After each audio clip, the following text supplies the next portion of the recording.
Acabamos de presenciar el colapso total de una acusación. El juicio contra el fiscal general del Estado ha terminado.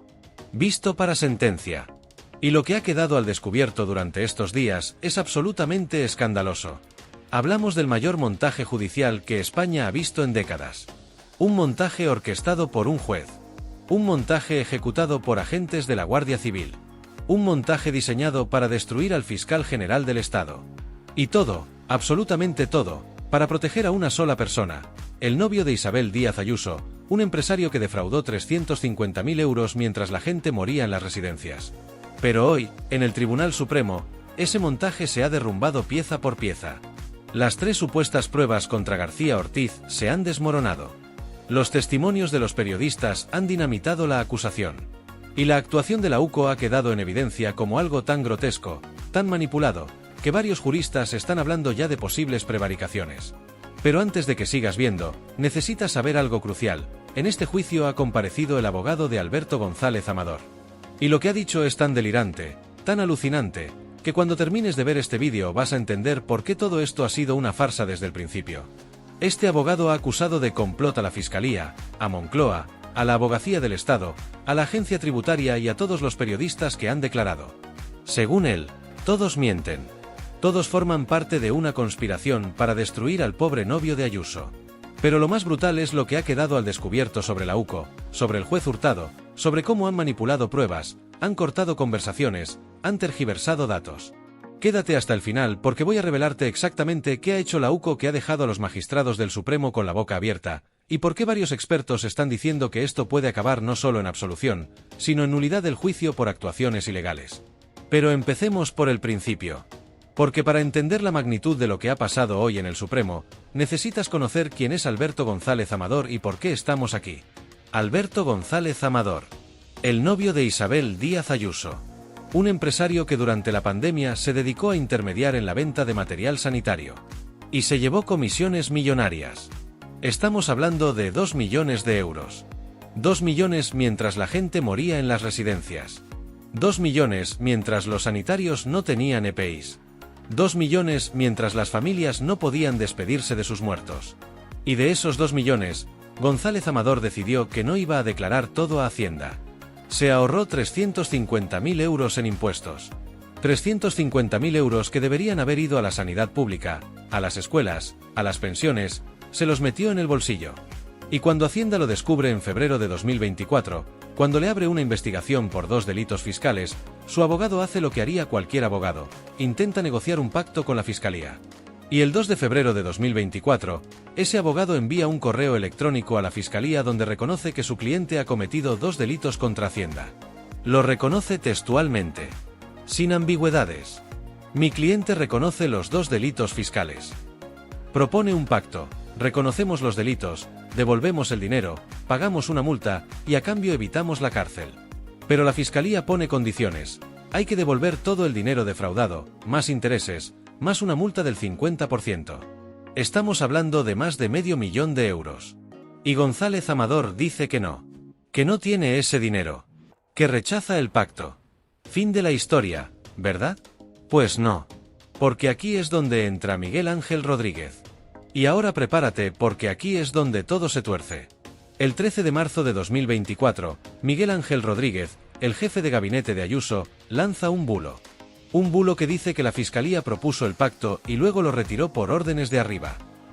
Es mentira. Es absolutamente falso. Pero ese bulo pone en marcha toda la maquinaria. Y lo que voy a contarte ahora es demoledor. Ese bulo fue el detonante para que el fiscal general decidiera emitir una nota de prensa aclarando la verdad. Y por emitir esa nota, por defender la verdad, por desmentir la mentira de Miguel Ángel Rodríguez, lo han sentado en el banquillo. Pero hay algo todavía más grave. ¿Sabes cuántas personas tuvieron acceso a los correos que supuestamente filtró García Ortiz? Más de 600 personas. Y la UCO solo investigó a una. ¿Adivinas cuál? Al fiscal general. Y cuando le preguntaron al teniente coronel de la UCO por qué no investigaron a las otras 599 personas, su respuesta fue tan escandalosa que voy a dedicarle varios minutos a desmontarla. Espera a escuchar lo que ha dicho. Miguel Ángel Rodríguez, el mismo que fue director del Mundo, el mismo que fue jefe de gabinete de Aznar, el maestro de la manipulación mediática, lanza el bulo a las 7:30 del 13 de marzo. Empieza a mandar WhatsApps a grupos de periodistas. Dice que la Fiscalía propuso un pacto a González Amador y que luego lo retiró por órdenes de arriba. Que Pedro Sánchez está persiguiendo políticamente al novio de Ayuso. Es mentira. Es absolutamente mentira. Pero es una mentira muy bien construida. Y los medios afines a Ayuso lo amplifican inmediatamente. A las 8 ya está en las tertulias. A las 9 ya hay titulares. A las 10 ya lo comentan en la radio. García Ortiz se entera del bulo sobre las 8:50 de la noche. Y toma una decisión. La Fiscalía va a desmentir públicamente esa mentira. Pero antes de emitir la nota, hace algo lógico. Llama a Almudena Alastra, la fiscal superior de Madrid. Porque es ella quien tiene toda la información del caso. Y aquí viene uno de los momentos más explosivos del juicio. Porque García Ortiz ha declarado hoy que lo primero que le preguntó a Alastra fue: ¿habéis filtrado los correos? Y según García Ortiz, Alastra le respondió: eso ahora no importa, hay que sacar la nota cuanto antes. Eso ahora no importa. El fiscal general le pregunta directamente si han filtrado información confidencial y ella responde: eso ahora no importa. Pero cuando Alastra declaró hace semanas como testigo, dijo que no escuchó esas palabras. Que no recuerda esa pregunta. ¿Quién miente? García Ortiz decide emitir la nota de prensa la noche del 14 de marzo. Una nota donde la Fiscalía explica la verdad, que no fue ella quien propuso el pacto, sino el abogado de González Amador. Que no se retiró por presiones políticas, sino porque el acusado rechazó las condiciones. Y para demostrarlo, incluye la cronología de los correos. Porque atención a esto, es brutal, esos correos que aparecen en la nota de prensa, ¿sabes cuántas personas tuvieron acceso a ellos antes de que se emitiera la nota? Más de 600 personas. Fiscales, secretarios, auxiliares, administrativos, personal de juzgados. 600. Se enviaron a cuentas corporativas con 16 personas con acceso. Se guardaron en carpetas compartidas con 499 personas con acceso. Se subieron a plataformas digitales donde todos los fiscales de Madrid tenían acceso desde el 20 de febrero. Y se presentaron físicamente en un juzgado el 5 de marzo, un día antes de la supuesta filtración.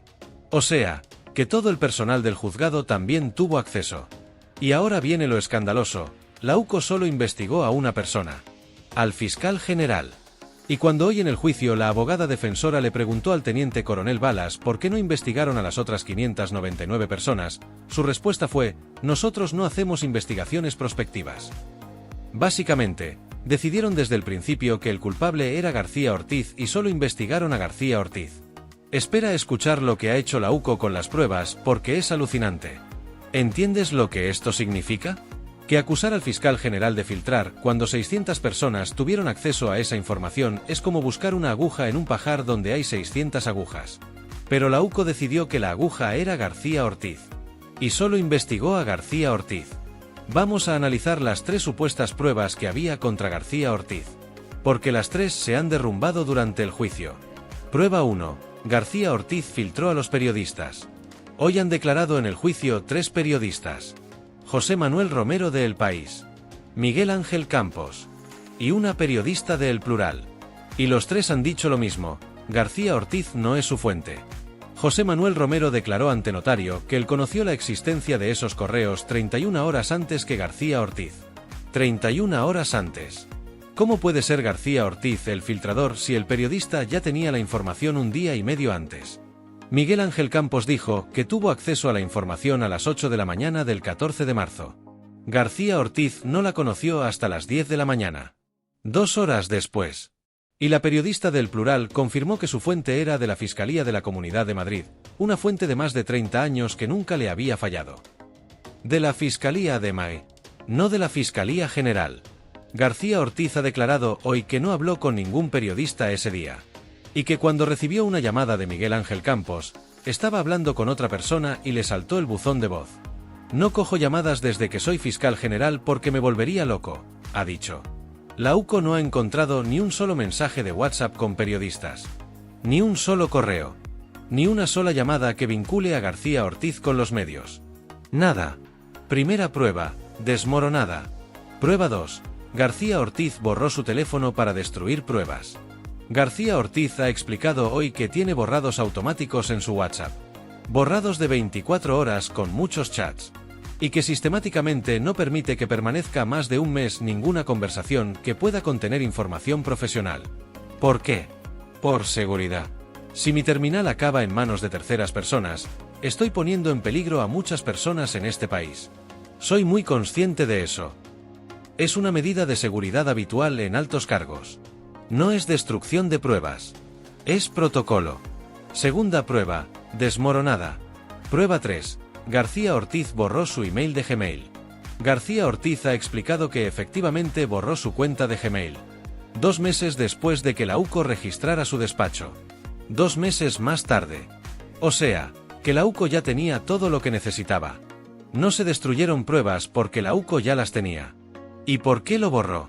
Porque 2 meses después, el Tribunal Supremo filtró por error ese correo electrónico y García Ortiz empezó a recibir amenazas. Tercera prueba, desmoronada.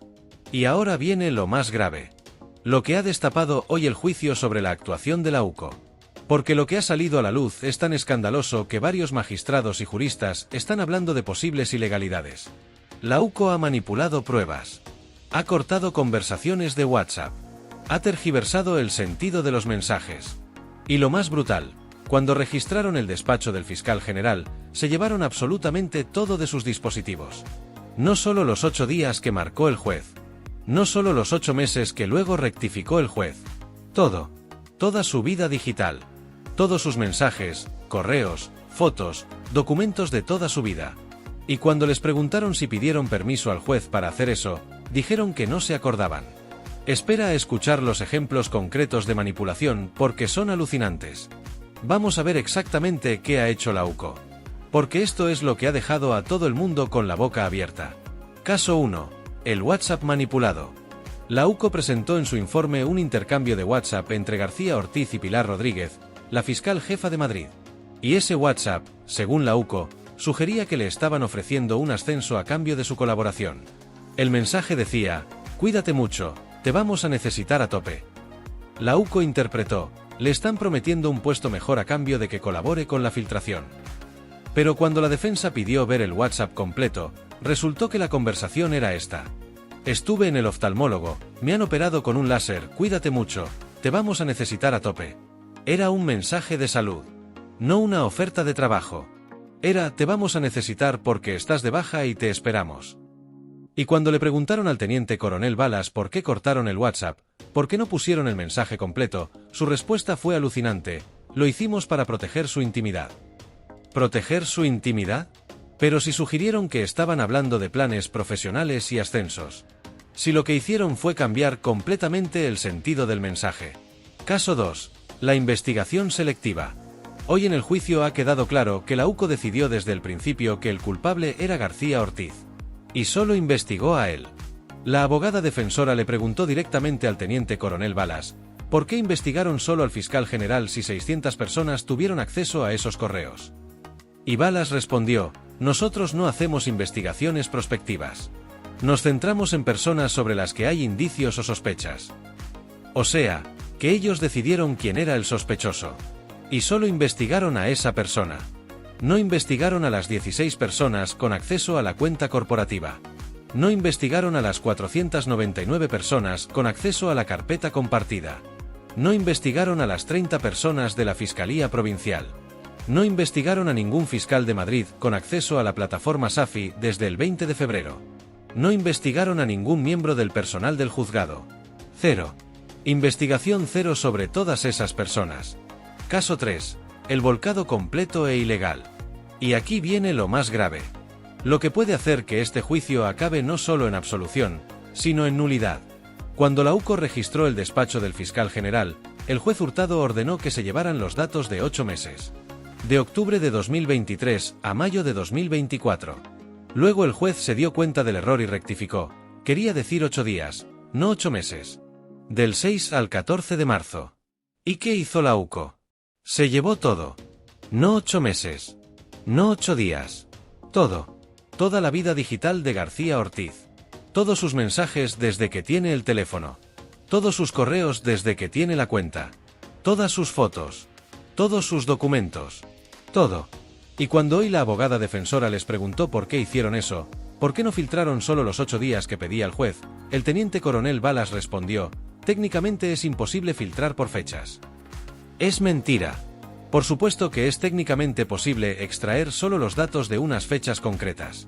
Cualquier forense digital lo hace constantemente. Se hace en miles de investigaciones judiciales todos los días. Pero la UCO decidió llevarse todo. ¿Y sabes qué significa eso? Que se llevaron información confidencial sobre miles de casos. Sobre investigaciones en curso. Sobre secretos de Estado. Sobre operaciones policiales. Sobre casos de terrorismo, narcotráfico, corrupción. Y cuando les preguntaron si pidieron permiso al juez para hacer algo así, dijeron que no se acordaban. No se acordaban. Pero aquí hay otro protagonista clave, el juez Hurtado. El instructor de este caso. Porque varios magistrados y juristas que han seguido el juicio están señalando irregularidades graves en la instrucción. Irregularidad 1. No estuvo presente en el registro. Cuando la UCO registró el despacho del fiscal general, el juez Hurtado no estaba presente. No cumplió el principio de inmediación. Si hubiera estado presente, habría marcado exactamente qué documentos debían llevarse. Habría supervisado que la UCO no se excediera. Habría controlado que se respetaran los límites de la orden judicial. Pero no estuvo. Y la UCO hizo lo que quiso. Irregularidad 2. El cambio de 8 meses a 8 días. El juez Hurtado ordenó primero que se llevaran datos de 8 meses. Luego rectificó y dijo que eran 8 días. Es un error increíble. Un error que demuestra o bien impericia o bien mala fe. Y ese error permitió que la UCO argumentara que no sabía exactamente qué buscar y se llevara todo. Irregularidad 3. Permitió que la UCO actuara sin control. El juez Hurtado no supervisó el trabajo de la UCO. No controló que respetaran los límites. No verificó que no se excedieran. Les dio carta blanca. Y la UCO hizo lo que quiso. Pero si todo lo anterior es grave, lo que ha dicho hoy en el juicio el abogado de Alberto González Amador es directamente delirante. Este abogado, Gabriel Rodríguez Ramos, ha dedicado su intervención a hablar de un complot.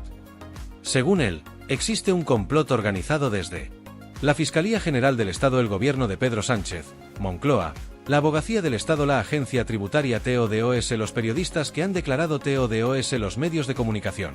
Todos ellos, según este abogado, se han aliado para perseguir al pobre Alberto González Amador. Ha dicho literalmente que los periodistas mienten. Que tienen intereses económicos para mentir. Que el artículo 20 de la Constitución, que protege el secreto de las fuentes, crea espacios de impunidad que permiten a los periodistas mentir sin consecuencias. Ha dicho que la Fiscalía entró en el relato político. Que formó parte de una operación de Estado. Que lo único que querían era crear un relato de confesión y culpabilidad contra González Amador. Ha dicho que esto es una persecución porque González Amador es la pareja de Isabel Díaz Ayuso. Que si no fuera el novio de la presidenta, aquí no habría pasado nada. Es absolutamente delirante. Porque la realidad es exactamente la contraria. Si González Amador no fuera el novio de Ayuso, habría aceptado el pacto con la Fiscalía, habría devuelto el dinero, habría pagado la multa, y esto habría terminado en marzo. Si González Amador no fuera el novio de Ayuso, Miguel Ángel Rodríguez no habría lanzado ningún bulo. Si González Amador no fuera el novio de Ayuso, no habría ningún juicio contra el fiscal general. Es precisamente porque es el novio de Ayuso por lo que toda la maquinaria se ha puesto en marcha para protegerlo.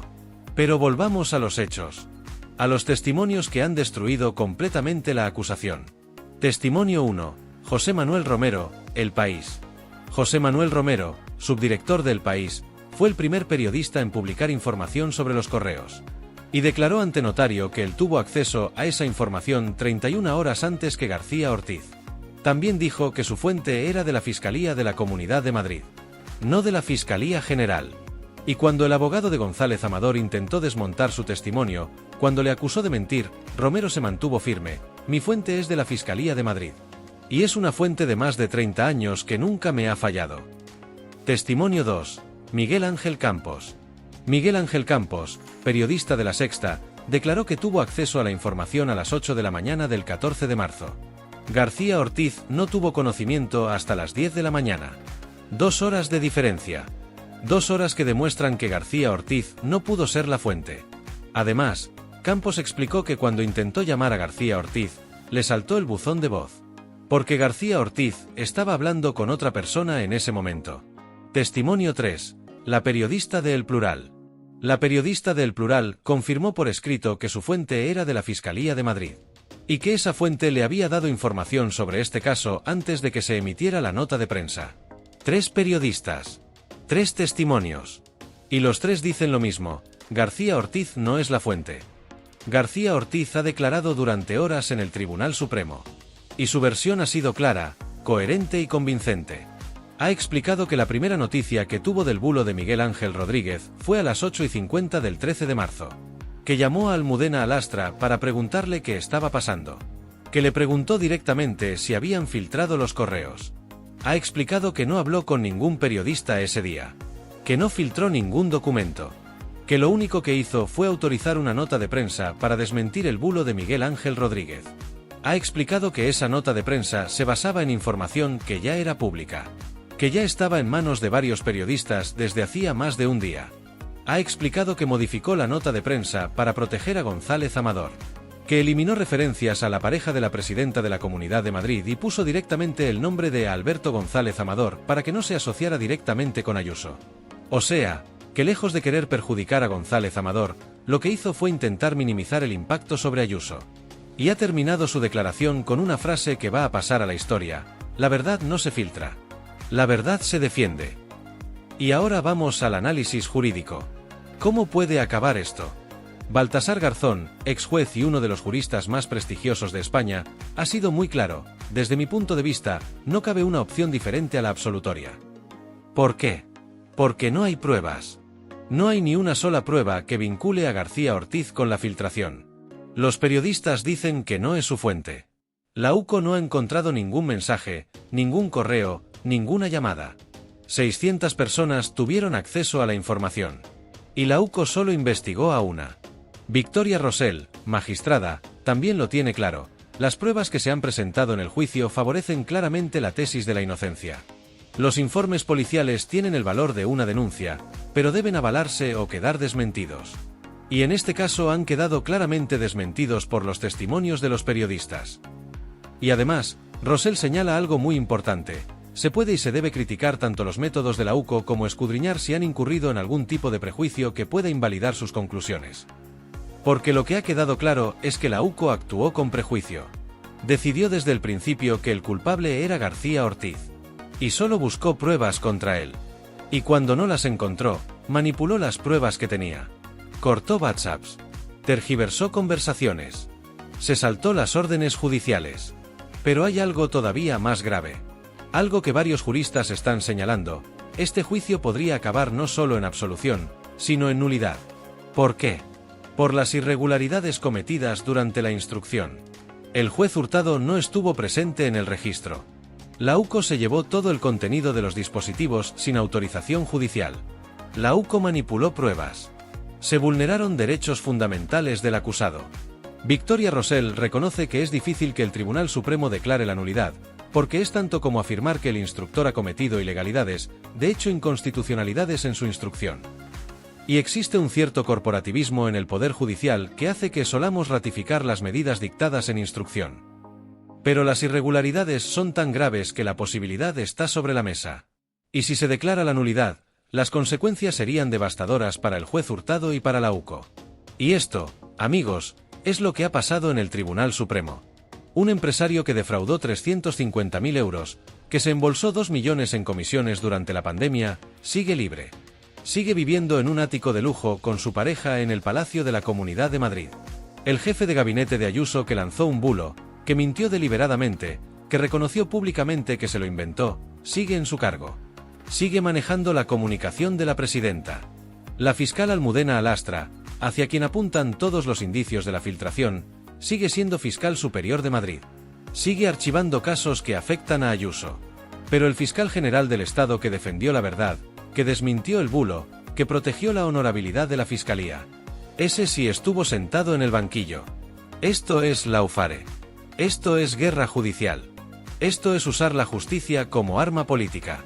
Pero hoy, en el Tribunal Supremo, esa arma se les ha vuelto en contra. Porque lo que ha quedado al descubierto es el montaje. El montaje del juez Hurtado. El montaje de la UCO. El montaje de toda la maquinaria de Ayuso para proteger a su pareja. Las pruebas se han desmoronado. Los testimonios han destruido la acusación. La actuación de la UCO ha quedado en evidencia. Y ahora, solo queda esperar la sentencia. Una sentencia que, según todos los juristas consultados, solo puede ser absolutoria. Porque la verdad, como dijo García Ortiz, no se filtra. La verdad se defiende. Y hoy, en el Tribunal Supremo, la verdad ha ganado. Comparte este vídeo. Difúndelo. Que la mayor cantidad de gente posible conozca lo que realmente ha pasado. Porque esto nos afecta a todos. Porque si pueden hacer esto al fiscal general del Estado, imagina lo que pueden hacernos a nosotros. La democracia no es solo votar. La democracia es defender la verdad. Es señalar las mentiras. Es denunciar los montajes. Y esto ha sido un montaje. Un montaje judicial que ha quedado al descubierto.